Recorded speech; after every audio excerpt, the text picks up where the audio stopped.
Indray mba mikasika ny tontolon'ny kickboxing.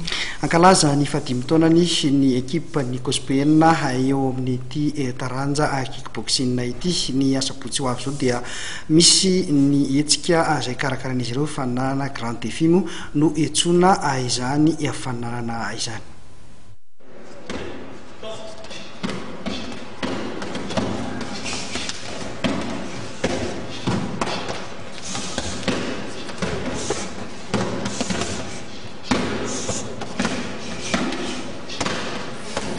Ankalaza ny fadimy taonany ny kluban'ny COSPN sampana kickboxing. Arak'izany dia misy ny fananana goavana grand défi izay karakaran'izy ireo amin'ny sabotsy ho avy izao etsy amin'ny kianjan'ny tafon'ny Mahamasina. Voalohany indrindra aloha zany ny kickboxing atao COSPN zany natratra ny fadimy taonany.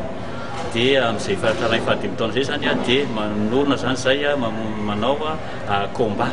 Io combat io zany nanasana ny club izay nisy 20 tamin'ny 16 février. Dia izay elita tao zany no nao amin'ny COSPN amin'ny 9 mars io. Ny elita tao zany hoe nisy zany fifanitsanana maro tao dia izay tafakatra tao zany finalista tao no hanao final amin'ny COSPN amin'io 9 mars io. Zany hoe nanomana zany zareo nomboka tamin'ny 16 février jusqu'à amin'ny 9 mars hiatrika an'ilay ady izay trena amin'ny COSPN. Raha eo amin'ny lafin'izay taranja kickboxing izay dimy taona nanahoana ny COSPN tao anatin'izay dimy taona izay raha teo amin'ny isan'ny ankizy na teo amin'ny vokatra ihany koa.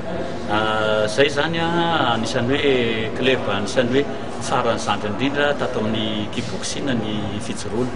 Nefa raha 2008 tao zany zay nomboka nijoro tsy moramora dia 2010 tao zany zay nanomboka nandray anjara amin'izay amin'ny championnat amin'ny section amin'ny ligue sy ny championnat de Madagascar.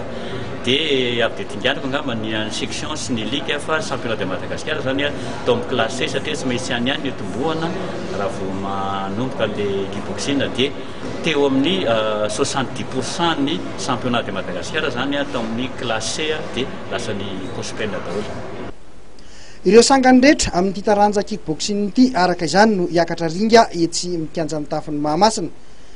Tanjon'ny COSPN ihany koa amin'izao fankalazan'ny fahadimy taona izao hoy ny commissaire fidèle izay tompona anaikitra voalohany COSPN ao amin'ny taranja kickboxing dia niady amin'ny zava-mahadomelina.